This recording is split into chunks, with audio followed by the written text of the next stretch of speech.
इयत्ता 10वी, subject science and technology, part second, first chapter heredity and evolution.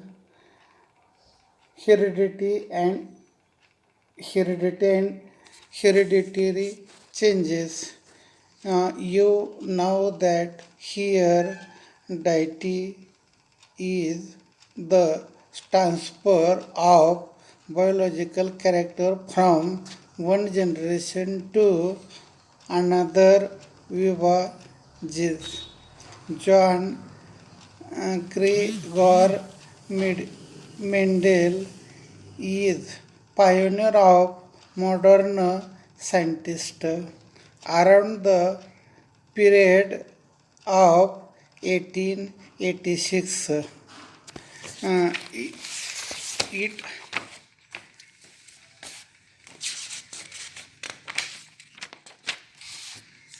आनुवंशिकता व आनुवंशिक बदल एका पिढीतील जैविक लक्षणं जनुकाद्वारे पुढच्या पिढीत संक्रमित होण्याच्या प्रक्रिया म्हणजेच आनुवंशिकता होय. आधुनिक आनुवंशिकतेचा प्रारंभ गेगर जोहान मेंडल यांनी केला. त्यांनी 1886च्या सुमारास बऱ्याच कालावधीत संशोधन करून आनुवंशिकतेबद्दल निष्कर्ष काढले. 1901 साली ह्युगो द व्हिरस यांच्या उत्परिवर्तन सिद्धांताने अचानक घडणाऱ्या बदलामागील कार्यकारण भाव समजला. It take long time for understanding conclusion of research about heredity. In 1901, the reason behind sudden changes we are understanding to the mutational theory of Hugo the Virus. Meanwhile, in 1902, Walter Einstein observed period chromosome in the cell of grasshopper, and still it was not known to anyone. Research started in the direction of finding nature of genetic material when it was proved that generic are carried via chromosome. This which 1944 try of scientists Oswald A.V. McCarthy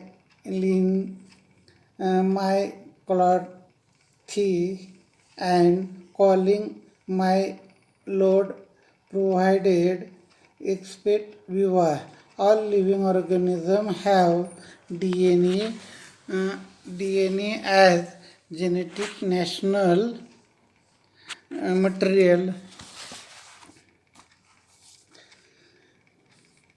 1902 मध्ये Walter सल्टन यांनी नाकतोड्याच्या पेशीमध्ये गुणसूत्राच्या जोड्याच्या स्वरूपात पाहिली. तोपर्यंत कोणालाही माहीत नव्हतं जनुकाचं वहन गुणसूत्रामार्फत होतं. हे सिद्ध झाल्यामुळे आधुनिक सामग्री ओळखण्याच्या दिशेनं संशोधन सुरू झालं. यातूनच 1944 मध्ये ओसवाल्ड एव्हरी मॅककार्थी अँड कॉलिन मॅकलाइड या स्त्रियांनी काही विषाणू वगळता सर्व सजीवांमध्ये DNA हीच आनुवंशिक सामग्री असते हे सिद्ध केलं. 1961 साली फ्रान्समधील फ्रँक्रॉइस जॅकब अँड जॅक मोनाल्ड यांनी आनुवंशिक विज्ञानाने जीवाणूच्या पेशीत DNA होणाऱ्या प्रथिन संश्लेषणाची प्रक्रियेची प्रतिकृती तयार केली. त्यामुळं DNA रेणूमध्ये दडलेल्या जनुकीय संकेत उलगडण्यास मदत झाली. यातून आधुनिक अभियांत्रिकीच्या दृष्टीनं अफाट क्षमता असलेले पुनर्संयोगी DNA हेच विकसित झालं.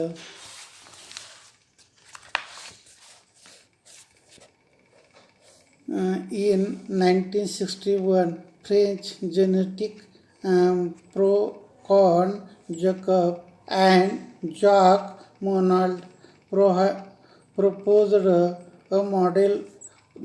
model for process of protein synthesis with the help of DNA in bacterial cell.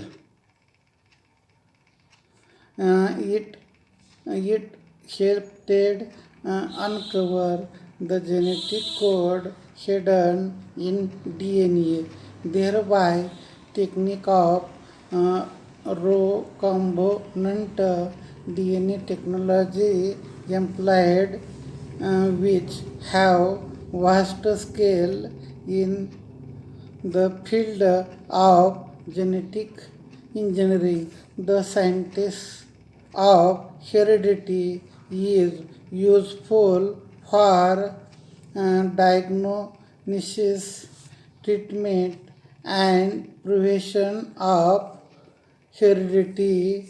Discovered the production of hybrid varieties of animal and plant, and industrial process in which microbes are used.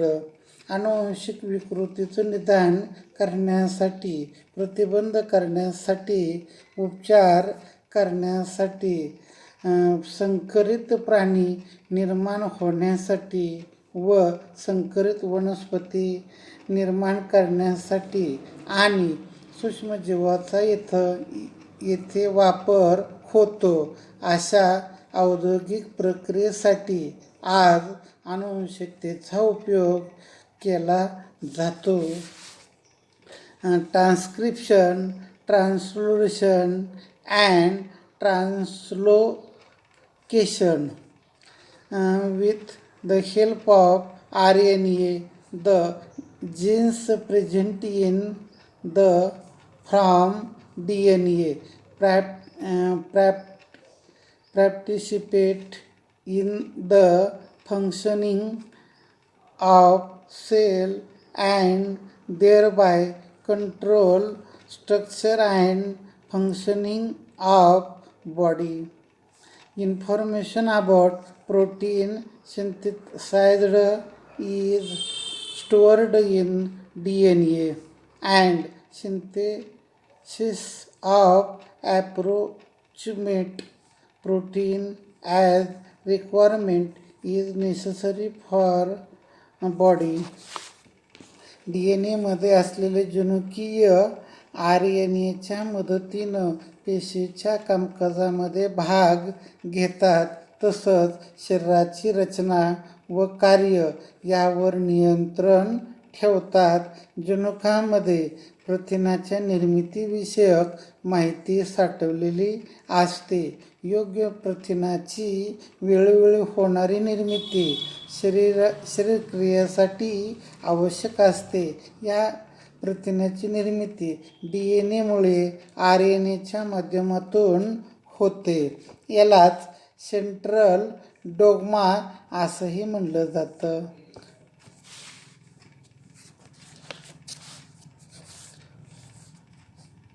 These proteins are synthesized by DNA through RNA is called as central dogma. mRNA is produced as per sequence of nucleotide of DNA. Only one of two strands of DNA is used in this process. In this process, the sequence of nucleotide RNA being produced is always complementary to the DNA strand used for synthesis. There is uncial in RNA instead thymine of DNA. This process of RNA synthesis is called as transcription.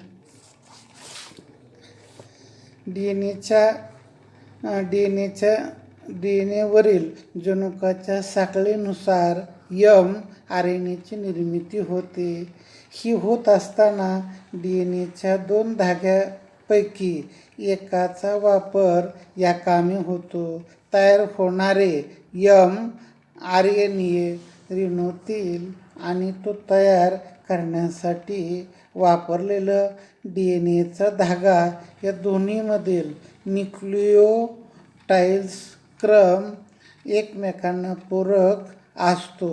त्याचबरोबर DNAतील थायमिनऐवजी mRNAमध्ये युरॅसिल असतो. RNA तयार करण्याच्या प्रक्रियेलाच प्रतिलेखन म्हटलं जातं. The mRNA formed in nucleus come in cytoplasm. It bring in the coded message from DNA. The message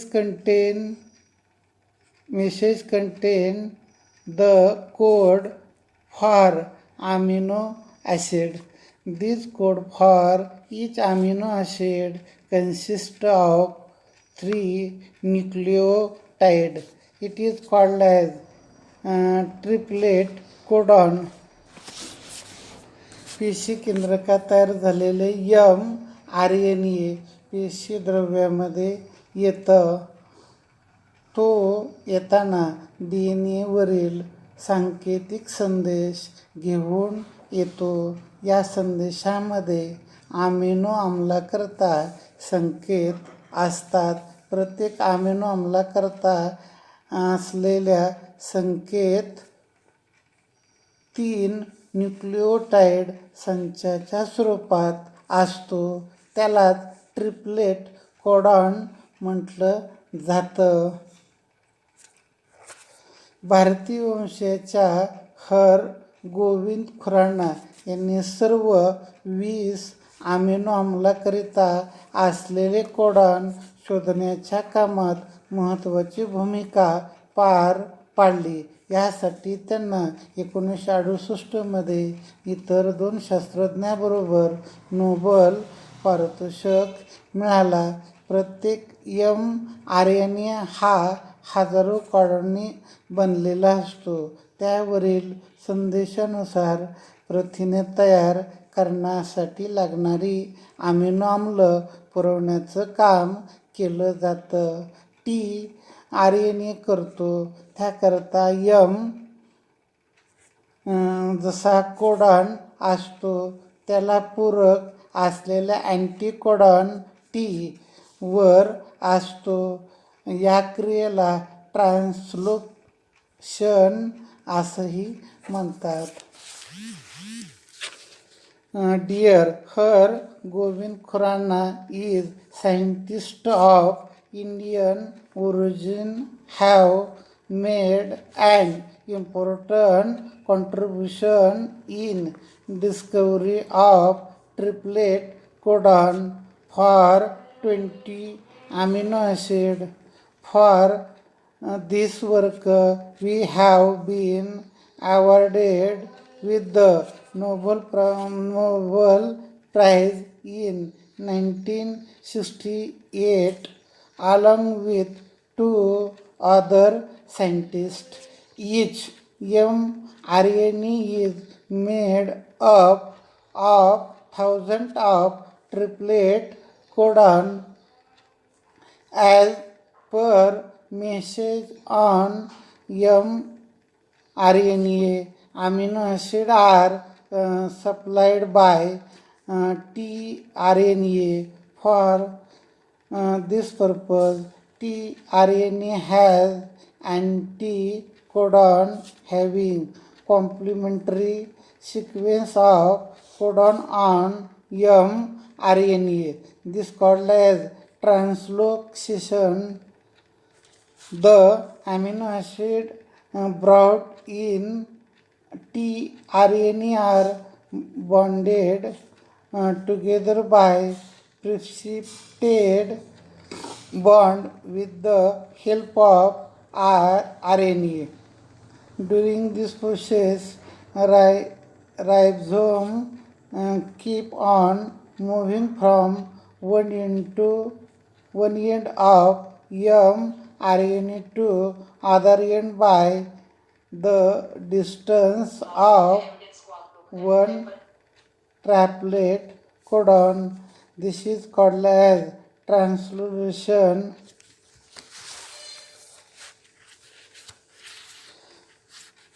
mRNAच्या एका टोकाकडून दुसऱ्या टोकाकडे एक ट्रिपलेट कोडॉनच्या अंतराने सरकत जाते. या क्रियेला स्थानांतर असं म्हणलं जातं. प्रथिनाच्या अशा अनेक शृंखलाच्या एकत्र येण्याने गुंतागुंतीची प्रथिने तयार होतात. हीच प्रथिने सजीवाच्या शरीरामध्ये विविध कार्य पार पाडत असतात. त्याच्या स्वरूपाचं नियंत्रण केलं जातं. Such many clans come together to form complex proteins. These proteins control various functions in body of living organism and their appearance too. The living organism can produce new individual like themselves due to genes only, and some of those genes are transmitted to the next generation with any changes. Due to this, some of the character of parent are transmitted to their offspring. However,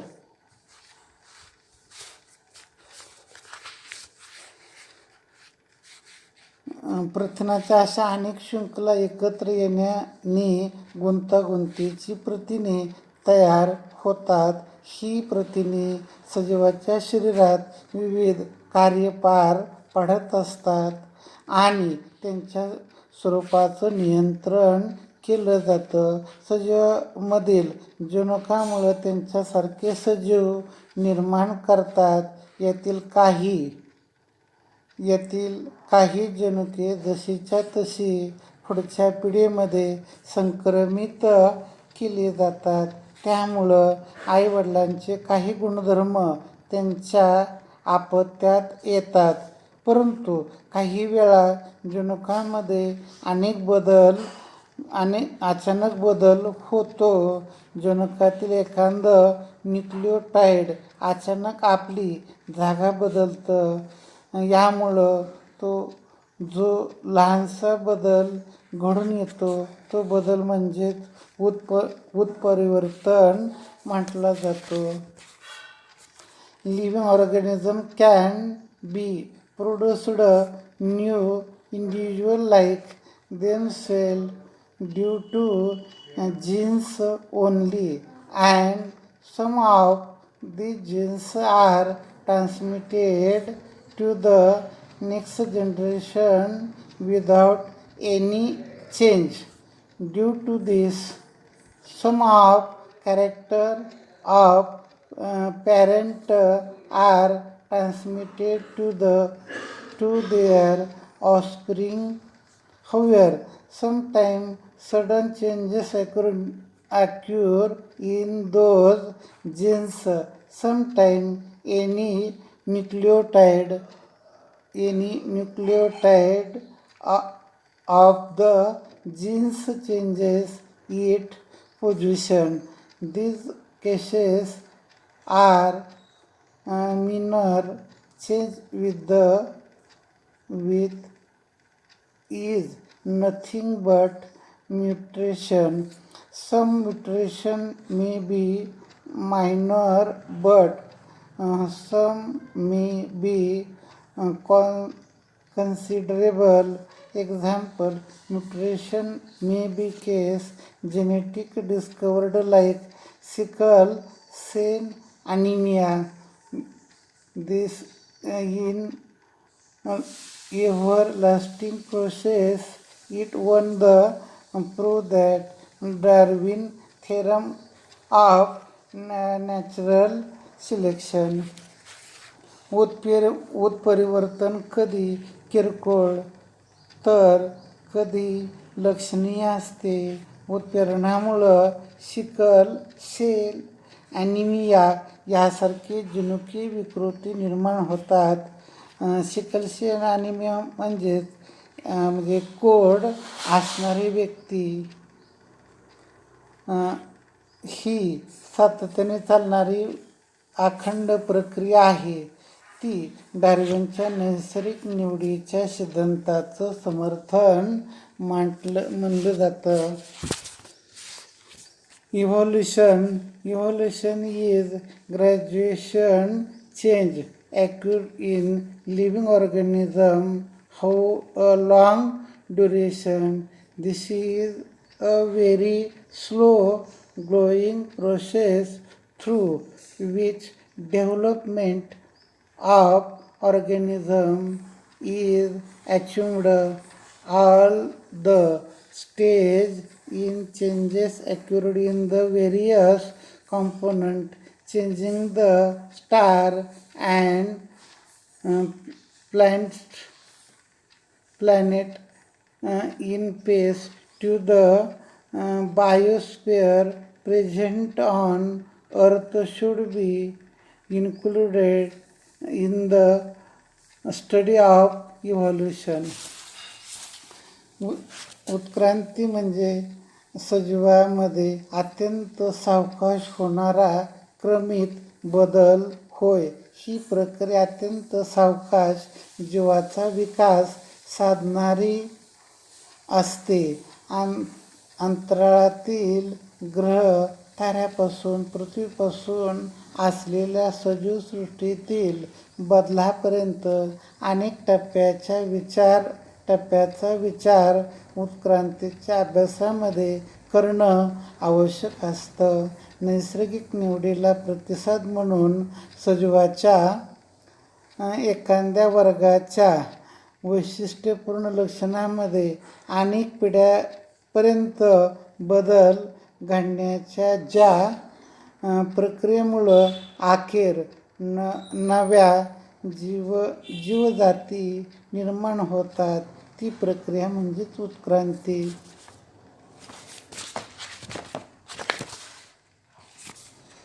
Formation of new species due to changes in specific character of several generations of living organisms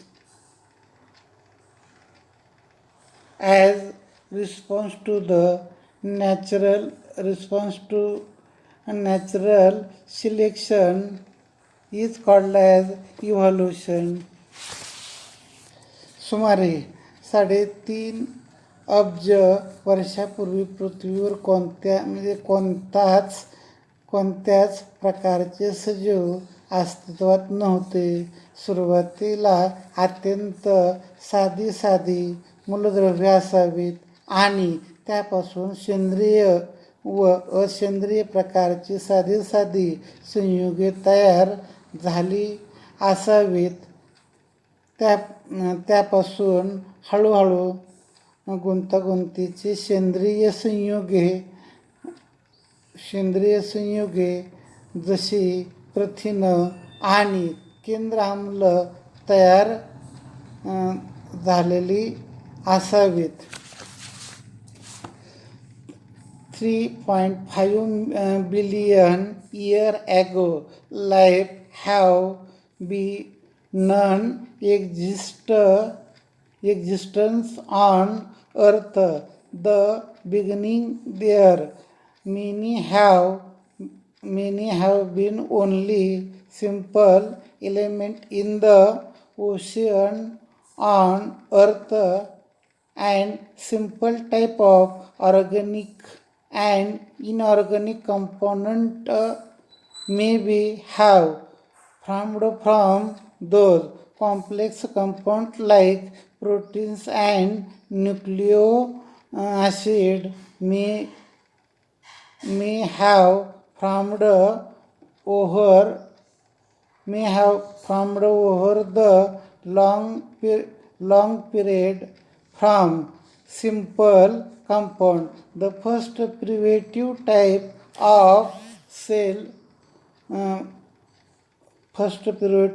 of cell may have been formed from mixture of different type of organic and inorganic compounds.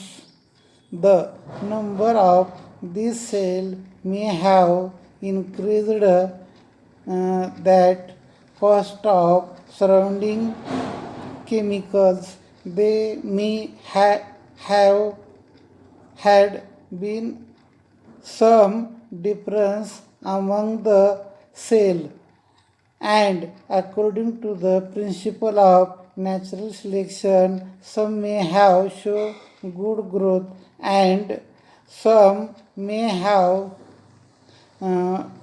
have precipitated which could not adjust with the surrounding.